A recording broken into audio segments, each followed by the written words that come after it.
Hello and welcome back to the Plantflix Academy. It's okay. Today we are going to discuss about the genetic advance.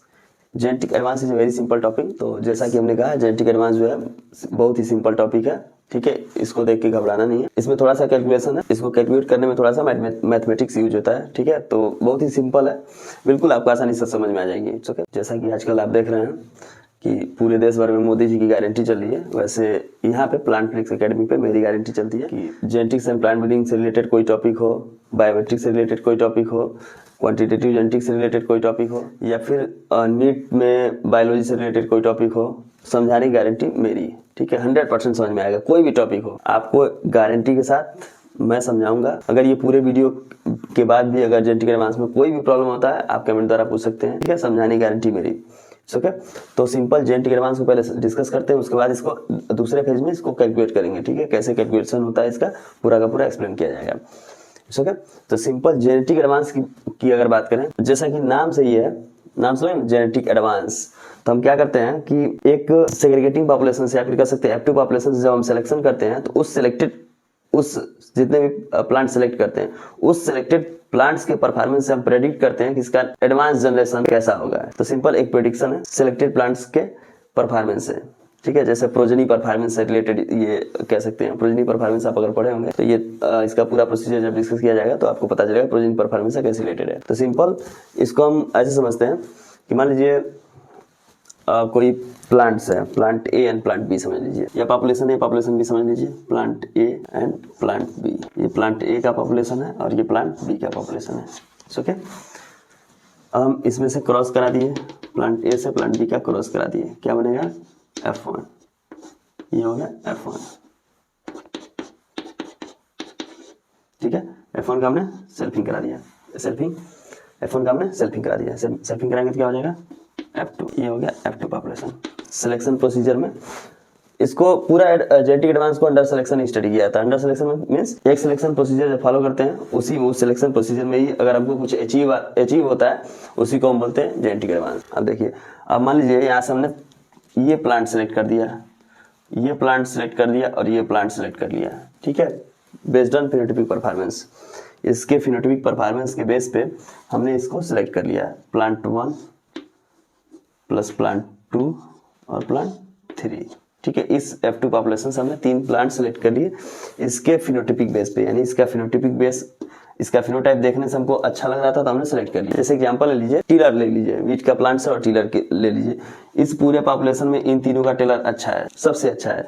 मान लीजिए एक का 8 tiller के आसपास है, एक का 9 टीलर के आसपास है और ये भी 8 टीलर के आसपास है. बाकी इसके आसपास है 6, 7, 8 के आसपास है, ठीक है. तो ये सबसे अच्छा परफॉर्मेंस जिसका हमको लगा टीलर के अकॉर्डिंग, टीलर का कैरेक्टर है कि टीलर हमने ले लिया एग्जांपल के रूप में, तो टीलर के कंसर्न में सबसे शानदार परफॉर्मेंस देने वाले 3 प्लांट्स को हमने सिलेक्ट कर दिया, ठीक है. अब इन तीनों प्लांट्स के मीन के बेस पे, मीन निकाल लीजिए तीनों का. प्लांट 1, प्लांट 2, प्लांट 3 का 8 प्लस 9 प्लस 8 कितना हो जाएगा 25 divided by 3 equal to X bar जो है मीन है, कितना हो जाएगा 8.3 के आसपास होगा. अब इसकी मीन के अकॉर्डिंग, यानी ये जो हमारा सिलेक्टेड प्लांट्स का मीन है, इस मीन के अकॉर्डिंग अगर ये जो बेस पॉपुलेशन है इसका, ये तो F2 पॉपुलेशन क्या है, बेस पॉपुलेशन है. इस बेस पॉपुलेशन के मीन से अगर इसका ये मीन अधिक है, यानी इससे इसी के बेस पे, ये सिलेक्टेड प्लांट्स के बेस पे ही हम इसके परफॉर्मेंस को डिसाइड करेंगे कि अगले जनरेशन में इसका प्रोजेनी कितना अच्छा होगा, उसका प्रोजेनी कितना अच्छा होगा. यानी अगर इस पॉपुलेशन का अगर इस पॉपुलेशन का जेनेटिक एडवांस अच्छा है तो हम ये मान लेते हैं कि आगे इसका परफॉर्मेंस अच्छा होगा, ठीक है. नेक्स्ट जनरेशन इसका परफॉर्मेंस अच्छा होगा. इसको डिफाइन कैसे करेंगे, genetic advance is a improvement in the mean genotypic value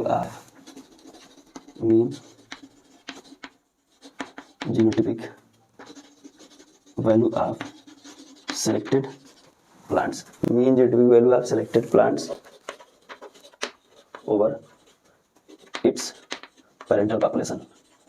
अब देखिए ये क्या कह रहा है, improvement in the mean genotypic value of selected plants. ये हमारे सिलेक्टेड प्लांट्स है, ये देखिए ये सिलेक्टेड प्लांट्स है. अगर इनके जीनोटाइपिक वैल्यू में कोई इंप्रूवमेंट आ रहा है इस सिलेक्शन के दौरान, ठीक है, पॉपुलेशन अंडर सिलेक्शन लिखते हैं, population under selection is known as genetic advance.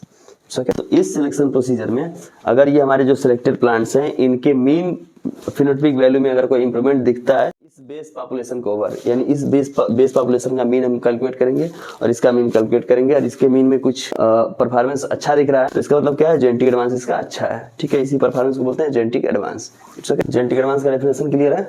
अब देखिए इसको हम एक और तरीके से डिफाइन करते हैं या फिर कह सकते हैं genetic advance is the measure of genetic gain under selection. It's okay, ये क्या है, इस पूरे सिलेक्शन में जेनेटिक गेन है। जेनेटिक गेन मतलब जो हमको प्राप्त हुआ है, ठीक है, मिला, जो हमने गेन किया, ठीक है, जो इंप्रूवमेंट गेन किया। जैसे अगर जेनेटिक गेन की बात करें तो सिंपल जेनेटिक गेन को रिप्रेजेंट किया जाता है R. Genetic gain represented by capital R. ठीक है, ये होता है X bar P minus X bar O. Okay, तो ये क्या है, capital R genetic gain. Genetic gain equal to होता है mean of X P minus mean of X ओ।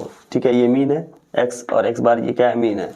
ये मीन किसका है, ये देखिए, ये है mean phenotypic value of selected plant progeny, यानी ये जो सिलेक्टेड प्लांट्स हैं, ये सिलेक्टेड प्लांट्स हैं, इनके प्रोजेनी का परफॉर्मेंस, यानी ये अगले जनरेशन में जब लगाएंगे तो उसका परफॉर्मेंस। ये है mean phenotypic value of base population और you can say parental population. इसको समझिए, ये हमारा F2 पॉपुलेशन है, ये क्या सिलेक्टेड प्लांट्स है, और ये क्या हो गया, इसके बाद अगर हमने एक और यहाँ से इसको लगा दिया तो इस सिलेक्टेड प्लांट्स को हमने ग्रो कर दिया। जब सिलेक्टेड प्लांट्स को ग्रो कर दिया, ये क्या हो गया, ये प्रोजेनी। ये प्रोजेनी किसका है, इस सिलेक्टेड प्लांट्स का। इस प्रोजेनी का मीन निकालेंगे, इस पूरे प्रोजेनी का मीन निकालेंगे और इस बेस पॉपुलेशन का मीन निकालेंगे। क्या करेंगे, इसमें से इस प्रोजेनी, ये सिलेक्टेड प्लांट्स के प्रोजेनी के मीन में से इस प्लांट्स के प्रोजेनी के मीन को इस पूरे पॉपुलेशन के F2 पॉपुलेशन के मीन को घटा देंगे और जो हमको मिलेगा वो क्या है, जेनेटिक एडवांस है। इसके संबंध में कह सकते हैं वो जेनेटिक गेन है। यहाँ प्रोजेनी के बेस पे हम जेनेटिक गेन देख रहे हैं, यानी कितना हमको इंप्रूवमेंट मिला है। ठीक है, वही तो जेनेटिक गेन है प्रोजेनी के बेस पे। लेकिन हम जेनेटिक एडवांस में क्या किया, सिर्फ सिलेक्टेड प्लांट्स के बेस पे कर लिए वो प्रेडिक्शन। इसका परफॉर्मेंस सिर्फ हम प्रेडिक्ट कर रहे हैं, कैलकुलेट नहीं कर रहे हैं। कैलकुलेट करने के लिए हमको सिलेक्शन डिफरेंशियल चाहिए, हेरिडिटी चाहिए,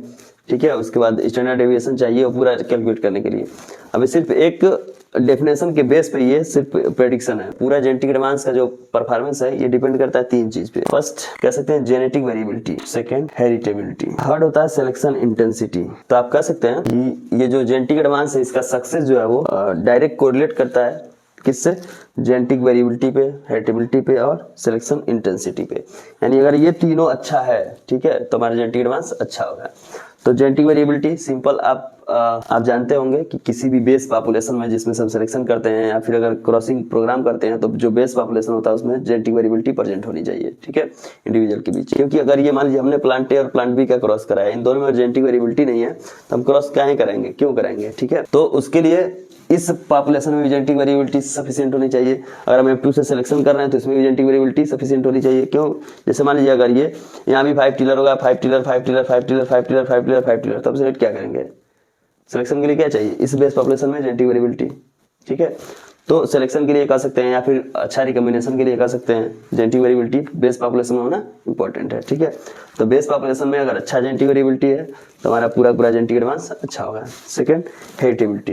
इट्स ओके, हेरिटेबिलिटी चूंकि हमने प्रीवियस वीडियो में हेरिटेबिलिटी पूरा डिस्कस किया हुआ है, वहां आप जाके कह सकते हैं heritability is the ratio of genetic variance to the phenotypic variance और you can say to the total variance. क्योंकि जेनेटिक एडवांस कोरिलेट करता है हेरिटेबिलिटी से।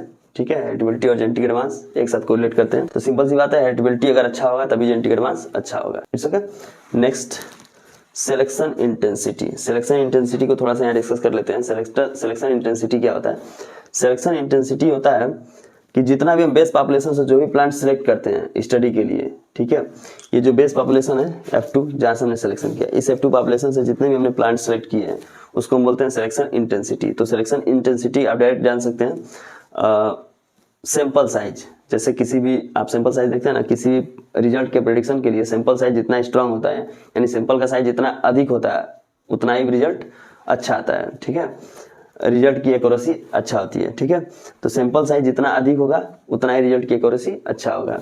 तो इसमें भी हम कह सकते हैं सिलेक्शन इंटेंसिटी जितना अच्छा होगा, जितना अधिक होगा, इसके रिजल्ट का परफॉर्मेंस भी उतना अच्छा होगा। तो कह सकते हैं कि सिलेक्शन इंटेंसिटी अगर इस पूरे सिलेक्शन प्रोसीजर में जितना अच्छा होगा, जेनेटिक एडवांस का जो हम प्रेडिक्शन करने वाले हैं वो भी क्या होगा, अच्छा होगा, एक्यूरेट होगा। ठीक है, अब देखिए जैसे हमने 3 प्लांट्स को सिलेक्ट किया तो हमारा रिजल्ट कुछ और आ रहा है, हो सकता है हम 5 प्लांट सेलेक्ट करें कुछ और आए। जैसे जैसे सिलेक्शन हम बढ़ाएंगे हमारा रिजल्ट क्या हो जाता है, क्या होगा, एक्यूरेट होता जाता है। ठीक है, तो सिलेक्शन इंटेंसिटी क्या हो गया, सिंपल कैसे डिफाइन कर सकते हैं, the proportion of plant selected for study. तो जितने भी प्लांट्स को हम सिलेक्ट कर रहे हैं स्टडी के पर्पज से या फिर प्रेडिक्शन के पर्पज से, इवैल्यूएशन के पर्पज से, तो उसको हम क्या बोलेंगे, सिलेक्शन इंटेंसिटी। तो ये सिलेक्शन इंटेंसिटी जितना अधिक होगा, ये सिलेक्शन इंटेंसिटी जितना अधिक होगा, यानी जितना ज्यादा हम प्लांट सिलेक्ट करेंगे उतना हमारा रिजल्ट एक्यूरेट होगा। ठीक है, तो जब अभी हम कैलकुलेशन पे चलेंगे तो उसमें आएगा एक सिलेक्शन डिफरेंशियल।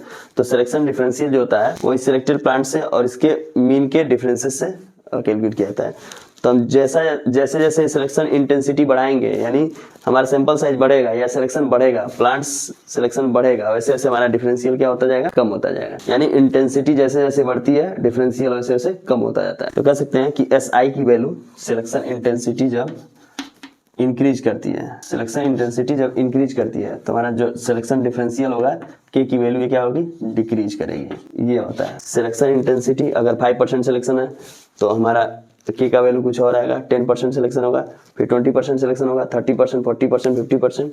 जैसे जैसे ये बढ़ेगा वैसे ये क्या होगा, के का वैल्यू, डिफरेंशियल का वैल्यू, सिलेक्शन डिफरेंशियल होता है, हम इसको डिस्कस करेंगे। ठीक है, तो सिलेक्शन डिफरेंशियल की वैल्यू कम होती जाएगी। तो ये रहे कुछ थियरी कह सकते हैं। ठीक है, या जेनेटिक एडवांस से रिलेटेड 2-3 पॉइंट। बात करते हैं जेनेटिक एडवांस के कैलकुलेशन।